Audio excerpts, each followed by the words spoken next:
A young boy and his father's pet monkey are stuck on an alien planet in a desperate fight for survival, along with a raging sociopathic narcissist. On the horizon is the child's father, an individual whose mere presence and power alone helped vaporize entire mountains nearby. And he's only gotten stronger. Can he step in and help save his son and their pet monkey Krillin? This was Dragon Ball Z.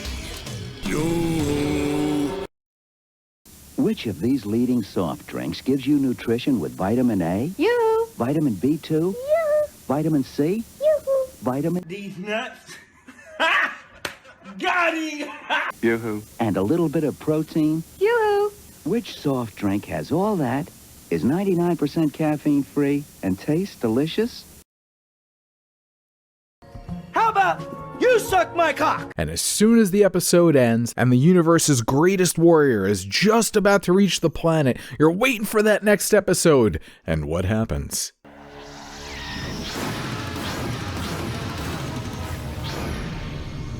Fuck! Turns out it's Raditz. He's Goku's brother from another planet, and he's here to tell Goku that he's been an alien all along. He didn't know that, but it's true. And he's here to make his brother join the hunt. They are interstellar planet brokers. They destroy life and sell planets off to some evil universal tyrant. And Raditz is here to collect his brother, get things back on track on Earth. Everybody despises this because you'd be desperately waiting to see the payoff for this giant intergalactic arc. Instead of getting Goku arriving on planet Namek, you get fucking Raditz in episode 1 arriving back on Earth. What's more, as the series progressed, the power that these individuals possessed became so beyond God tier that it trivialized Raditz and made him look like a complete little bitch. So you add that on top of the hatred that we all used to feel every time this dude's episode would pop back up again, and you have yourself the makings of a reviled character and a fight no one talks about. Well, I'm here to talk about it because I went back and I'm here to show you why Raditz and this fight are a hell of a lot more badass than people give it credit for.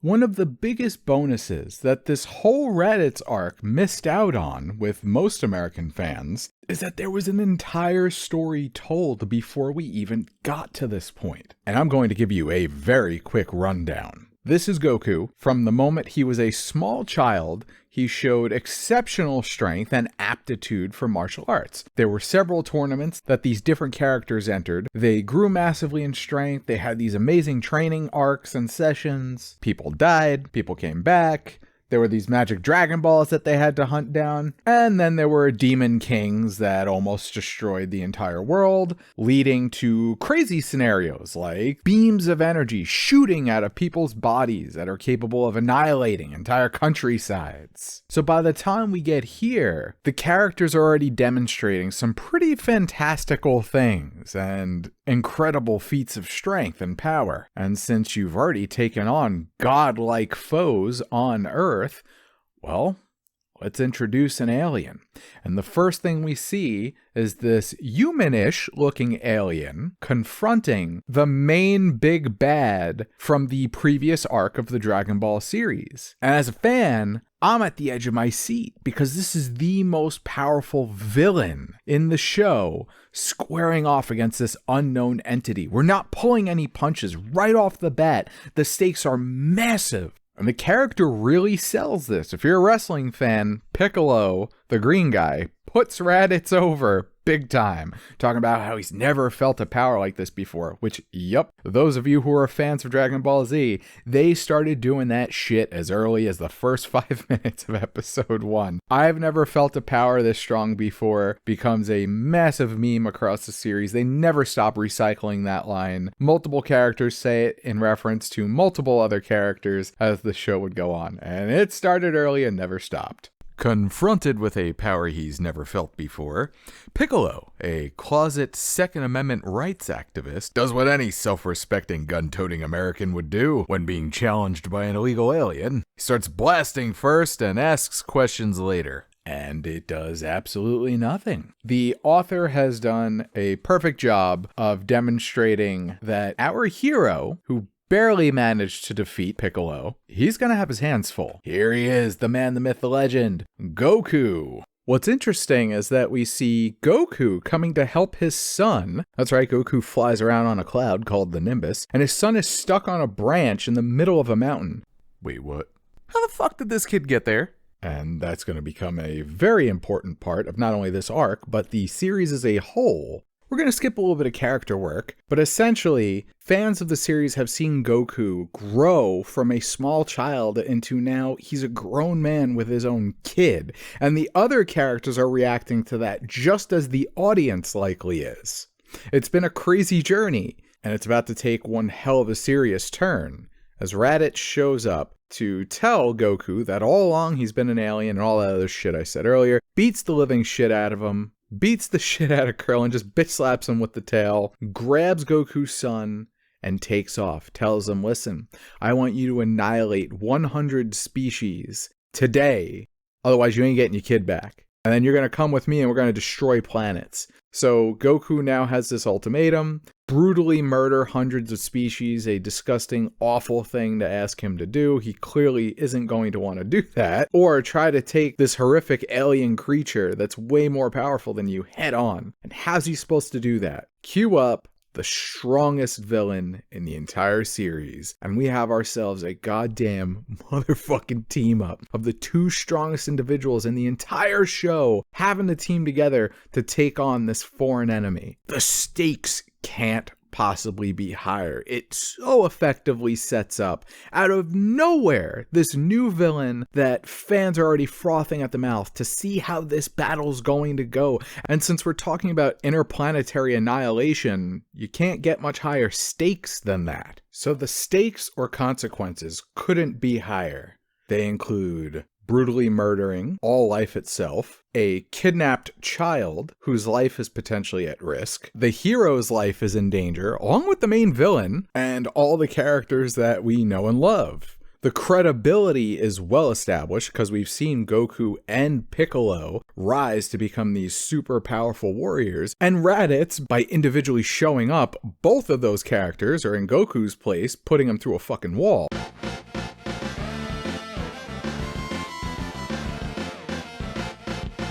So let's get into the fight. Both characters show up. We have this plot device. 320, the other's 330. The power levels are established that they're less than half of Raditz's strength until they start taking off their clothes.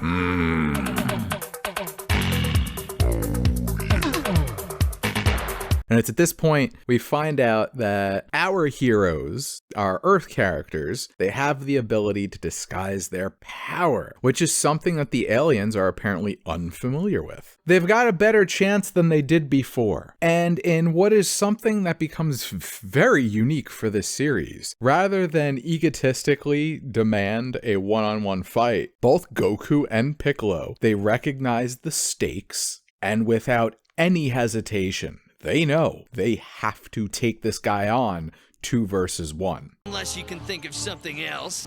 What am I? You're a little bitch. You're a smart motherfucker, that's right. They do some Old West style showdown shit.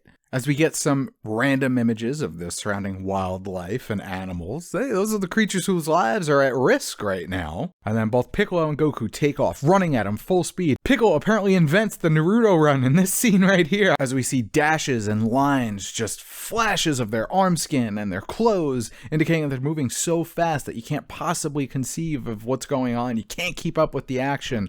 And all their punches, all their attacks, none of them land. And all it takes is Raditz to basically lay down in midair, kick them both in the face, and send them both flying. Goku and Piccolo both land and immediately rush back in, which Raditz easily dodges up. And I love the contrast between the hyper-fast movement of Goku and Piccolo showing the effort and the exertion that they're putting out there, compared to when Raditz is shown, it's all so easy for him. He just casually floats away. There's no worry, there's no strain. It really is an interesting way to highlight the difference in power between these groups. And again, Goku and Piccolo, they're not slouches. Casually obliterates a mountain, and yet Goku then backs off, lands, and looks around, desperate, trying to figure out where his enemy went. How could you miss him with all that hair? Well, when you move at the speed he does, he could appear behind you, crack you in the back of the head, and send you flying again. So through the opening of this fight, nothing too crazy has occurred.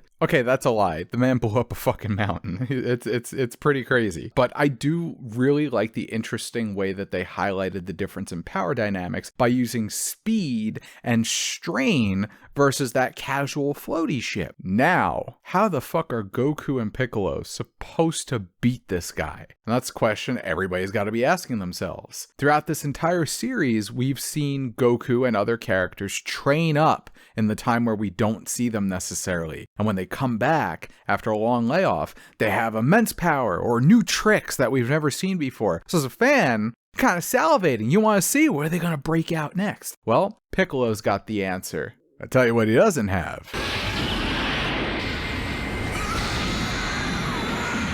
An arm. I don't know if that's a joke or if that's just a literal statement. He got his arm fucking blown off. Well, the same blast that took out a mountain. I do like how they hide that here, by the way. It's nice. Oh no! As he wipes away his own blood from the corner of his mouth, Goku prioritizes checking on Piccolo, asking if he's alright. It's a nice touch by the hero, I like it. And that's when we find out that Piccolo's arm has been carefully obliterated. And badass scene as Piccolo, with one arm completely removed, stands up and is like, yeah, I could still fight. Like, don't worry about it. But how? What's this man got up his sleeve? Or demon, whatever the fuck he is. It's a beam of hyper-focused energy concentrated to such a thin point that it fires out of the fingertips after being charged for a while. It's called the Special Beam Cannon. The drawback is that it's going to take him quite a while to charge and focus up all that energy on a singular point. So Goku has to hold off one-on-one for a while. And I love this clever way that they go about giving us the one-on-one. Goku versus his evil alien brother. We want to see that, right? I think it's one thing if Piccolo were to be knocked unconscious, right? And then you make him look like a little bitch, and that's why Goku has to go it alone. I think it adds something to it to see that Goku is protecting his former villain, the one who he's literally, the Special Beam Cannon is a move designed to kill Goku. And that move that was designed to kill Goku, Goku has to defend the guy while he charges that up. Like, it shows a level of selflessness and heroism to Goku that sadly kind of disappears later on in Dragon Ball's lifetime. But I think having that added element of needing to protect his child, the planet, now his villain, buying him time, it adds more stakes. It adds a ticking clock, because now we're sitting there desperately hoping that, come on, Piccolo, charge it. We're now rooting for the guy who used to be the main bad guy of the series. It's a great role reversal. For his part in the one-on-one fight, it's just Goku getting the shit kicked out of him. Very much a Rocky Balboa-esque fight, as he's just taking punches, trying to stay on his feet, desperate last stand, trying to buy Piccolo the time he needs. Spliced among images of Goku getting torn a new asshole are the images of Piccolo charging up. Energy surrounds him. We know he's getting closer and closer to unleashing his power. But how are you going to get Raditz with it? He's not going to stand there and just let you hit him, is he? Since hand-to-hand fighting isn't working, Goku decides to unleash his strongest attack. And again, the audience is let in on a secret. The Dragon Ball characters are capable of massively increasing their level of power. Right here, the implication is that it's the special attacks, although later in the series they just power up in general and their whole body has more power. So I don't know if they just dropped that idea or what. But you could see the fear on Raditz's face. Now they're on an equal playing field. Whatever this move is that's about to come out, he's gonna have some trouble with it. Side note, I really like the way the beam looks here. There's a really raw energy feel to it that a lot of times the beams would just kind of seem plain and basic later on in the series. But here you could just see the power oozing off that thing, emanating off of it, the way the lines are drawn, and there's waves within the beam itself. It's really, really cool. For the first time, we see Raditz actually retreat, but then he takes a wide stance, puts one arm out because he's got to show off, and the beam strikes his hand, starts exploding around him. Rocks disintegrate because of the power of that energy attack that Goku just unleashed. I know it's called Kamehameha, by the way, just in case anybody wants to fucking yell at me. And we get one of the other tropes of Dragon Ball Z, which is the smoke clears and the villain is standing, unharmed. We did see, though, the attack made Raditz sweat a little bit. So it lets us know that maybe they do still have a chance. And Raditz realizes it too, because now he's telling Goku, I'm about to one-hit kill your ass. The attack is too fast, it's too strong. All Goku can do is look with wide-eyed horror and take the blast head on. Knocked nearly unconscious, Goku's limp body falls right in front of his son, trapped in a pod below. Now the consequences and stakes have transferred to a completely different character, Goku's son. But what the fuck is he gonna be able to do? Well, before Goku and Piccolo arrived, Raditz kept looking like, wait a minute, this kid has a power level that's through the roof. What the fuck is that about? Time to pay that off. Or is it?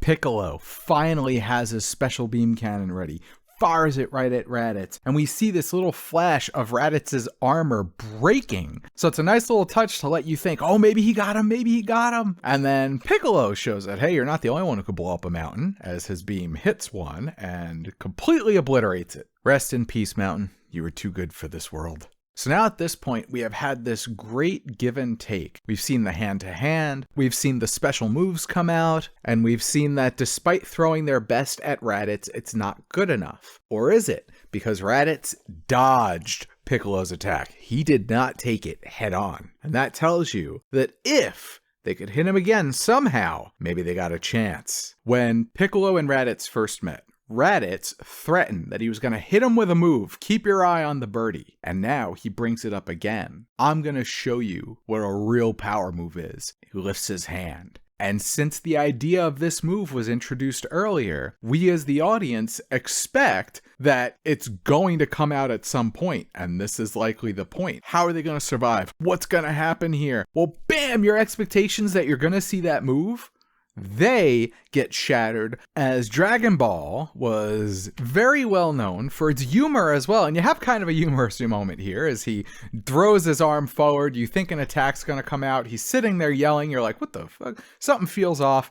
Turns out his attack got stopped because his weak point was found and seized on by Goku. That tail incapacitates him. But what's interesting is Goku is a hero. And this scenario has him keeping a man pinned down helplessly on the ground, prone, so that he can be brutally murdered with a beam of energy to the skull. You have to have a compelling reason for your hero to not brutally murder the bad guy like this. And in this case, they are brothers, and Raditz begs for his life. Tells him, I'm sorry, I would never have actually killed you. I just was desperate to get my brother to come with us. I'm sorry. And again, Goku is very much a hero. There's a lot of aspects of comic book heroism to early Dragon Ball Z that kind of disappear later on. But you see it here with Goku. He's a good person. And so he lets Raditz go. Finds out it's a bad decision. Raditz beats the ever-loving shit out of him, starts torturing him. All hope seems lost, as there's no way Piccolo is going to be able to hit him with this beam until we get our second payoff. And this one actually comes through. Just say uncle. Uncle.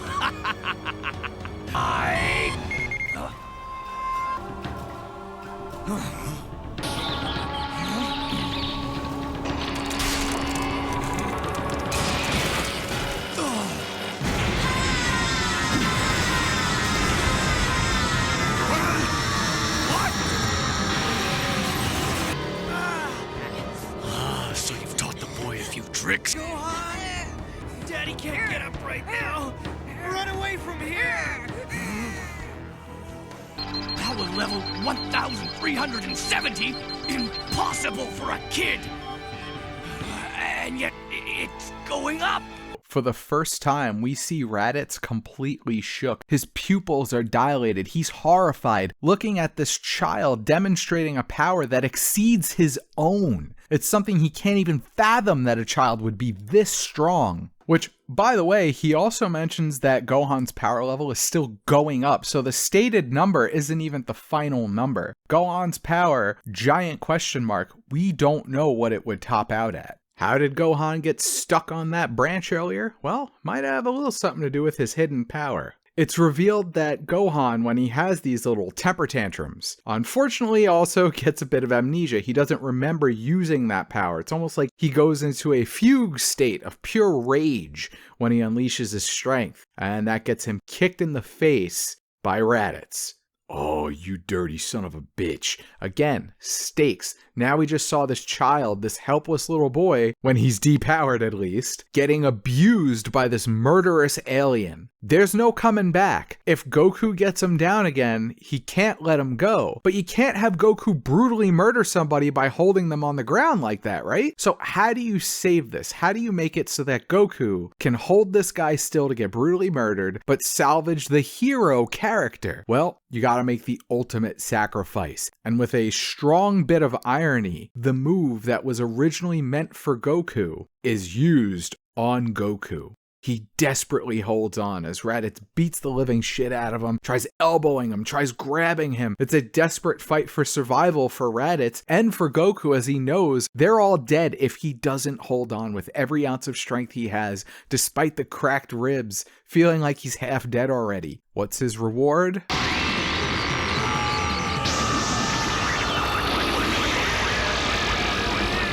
Beam through the chest.